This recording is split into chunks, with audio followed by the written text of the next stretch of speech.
Good afternoon, everybody. Let's get this microphone a little closer. There we go. So hopefully that's close enough in my new makeshift recording area. So welcome new people, and please watch the video on how to help me in the YouTube algorithm, because YouTube has once again cracked down against independent content creators such as myself and others that are far more popular than me. But we're all feeling the hurt. About 70% of our views is down, and our older videos aren't being recommended. So please check out my playlist of the types of videos that you enjoy of my content and watch them, because they won't be recommended to you because I'm bad. I'm not corporate friendly, apparently.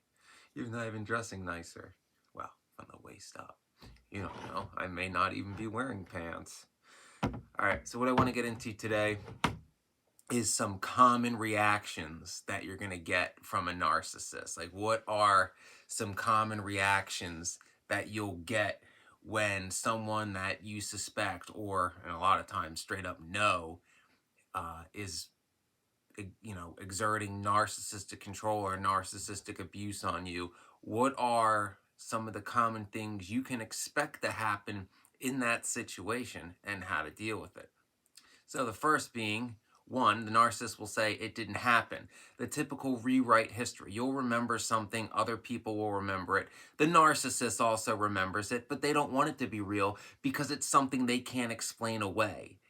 They know it happened. They know you remember it as it happened.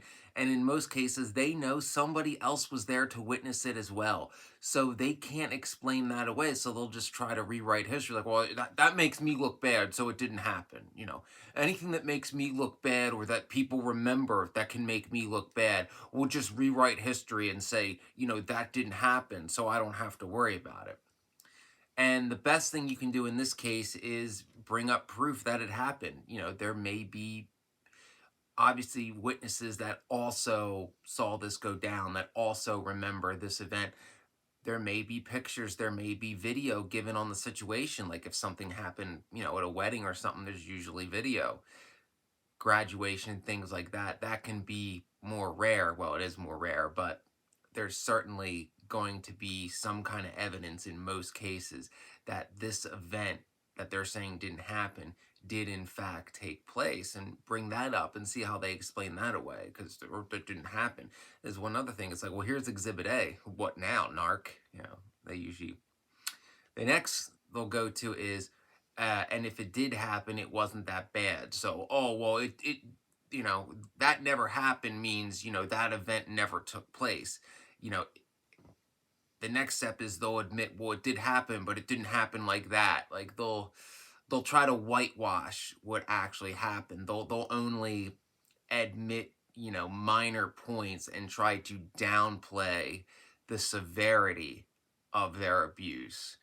And of course, it wasn't that bad. Well, it's never that bad to them because it's not happening to them. And as all of you know who watch this channel, the narc only cares about what happens to them. So any type of abuse, suffering, setbacks, what have you, if it's not happening to them, it doesn't matter, because in the narc's mind, the whole world revolves around them and pleasing them and giving them their supply.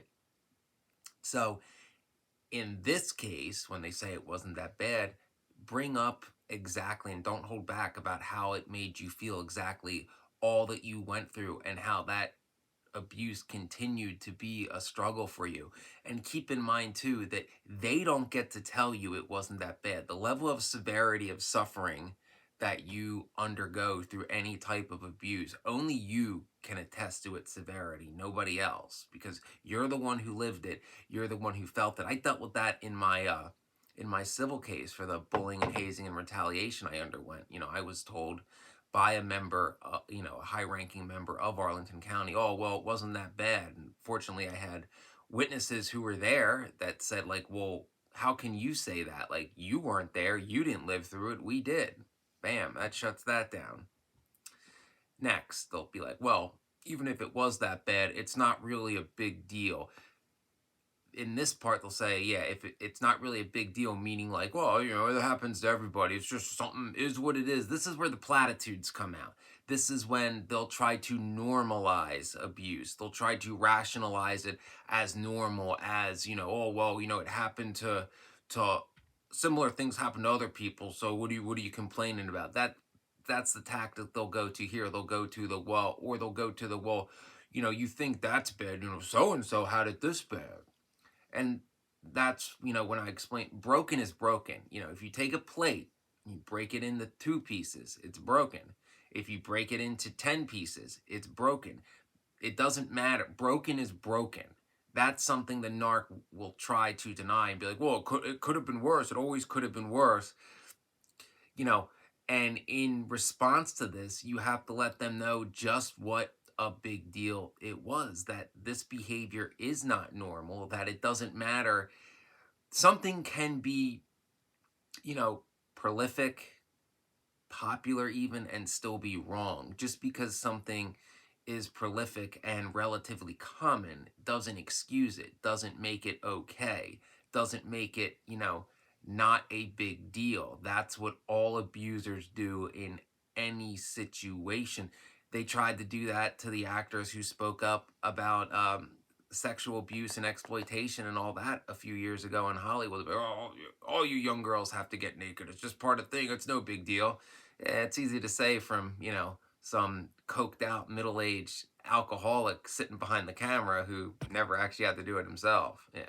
And that's another tactic, not just in that scenario, but that's a well-known one that narcs will do, is they'll abuse you and then they'll throw money at you, and money's supposed to heal everything, because narcs are extremely materialistic. They're always counting their possessions, letting people know how much stuff they have, which in their mind makes them better than everybody, and also counting other people's possessions, be like, well, you don't have that, so I'm better than you. Like, look at all my stuff. I have all this stuff. Whoever dies with the most toys wins. It's one of the baby boomer mottos. It is. Guys had bumper stickers of it in the 80s. It's a thing. I'm not making that up. We didn't assign that to you. You proudly took on that mantra yourself. Just an accurate recollection of history. The next part, if it's not such a big deal, is, well, it's not my fault. It's, that may have happened, okay, you think it was bad. I don't think it was that bad. And, it's still not a big deal, but it's not my fault. They'll try to blame shift, the typical narc move of, like, first it'll be, well, you made me do that because you did this. They'll pick some minor little thing that upset them. Because remember, any minor little thing that upsets the narc is the end of the world, and everybody should be rushing to their aid and rushing to give them whatever they want. But yeah, it could be, and not like you did anything to them, just, you may have refused to bow to their every whim. So now it's not their fault, because, narcs, borderlines do this even more. Oh, it's not my fault. I can't control my actions. Yeah, you can, because narcissism, borderline personality disorder, cluster B personality, histrionic, all of them, their actions are by choice. It's not the same as the schizophrenic or the bipolar. Cluster Bs choose their actions. Their actions, how they manipulate people, how they abuse people, are pre-thought and of their own free will. They know they're doing it. And they get off on getting over on people. You see the borderline smirk, which is perhaps the evilest facial expression in the world. So yes, they'll try to blame shift, if not to you, to one of their enablers, to somebody else, whoever they can use as a scapegoat that can, hold even the remotest bit of plausibility to shift the blame off them. That will be their next tactic.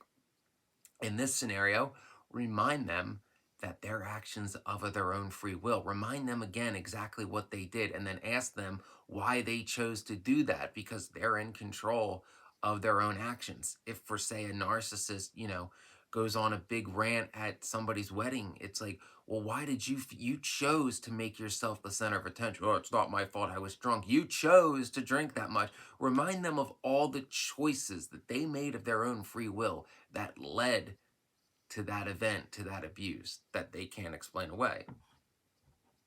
Next, I kind of already alluded to this one. They will say, if you get them to admit it was their fault, if they can't excuse that away, then they'll say they're not responsible. They'll make some excuse about how, even though they did that and it was that bad and it's technically my fault, I'm not responsible because I was drunk or on drugs. Well, who chose the drink and do the drugs?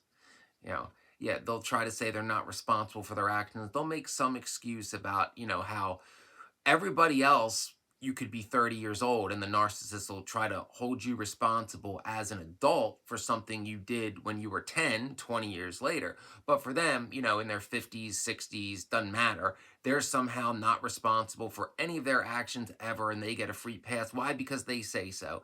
Because narcs make shit up as they go along. There is no, rule book.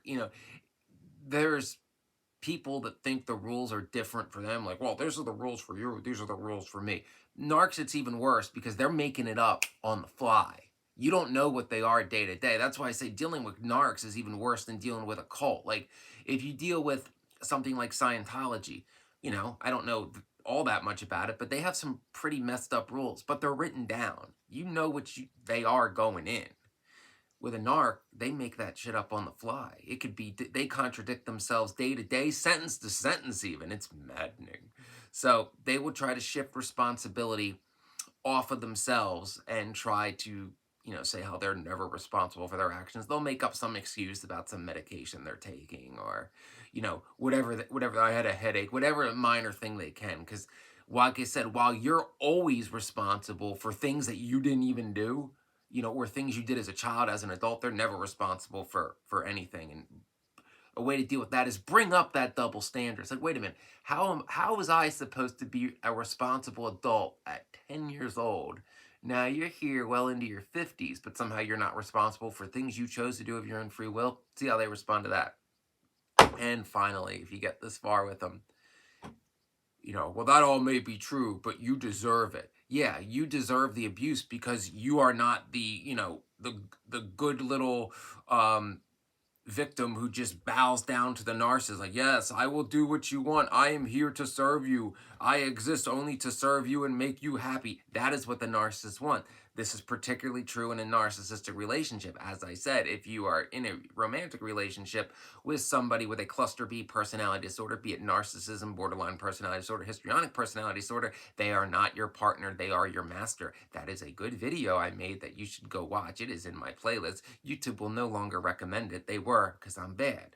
But they will try to say how you deserve it, how they're trying to help you, how, they're really helping you and putting you on the right path and all that. And the things they do to you are just to keep you on that path when you veer off it. No, in this case, remind them that you make your own decisions, particularly if you're an adult, that you have free will and they have no right to make those decisions for you, that you, in fact, have the same amount of rights as they do. You do not have less, they do not have more. And that is something they cannot answer for and drives them crazy. So I hope this was informative about some of the typical narcissist response you will get if you decide to call the narcissist out on the abuse. I know I talk about calling the narc out a lot.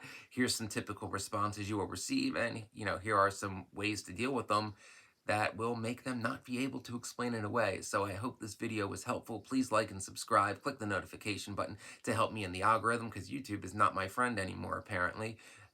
Nor are they the friend of any independent content creator anymore. Oh, the new rules. I know. I'll stop whinging about it. But things were just getting good. Anyway, so if you'd like to support the channel, keep content like this going, send a tip to the channel via the super thanks button or the links found in the about section of the channel, which you should read anyway. Additionally, if you would like to have a custom video created for you, either to be public for all to view or simply private where only you and I can view it, instructions on how to request that and how to pay for it are found in a video that I will post in the comments section. So remember, trust your intuition. If you are dealing with a narc, know how to deal with them, know what to say, know how to respond to their excuses. And remember, keep your integrity intact. They have none, and they can't make you give yours up. Only you can give it to them.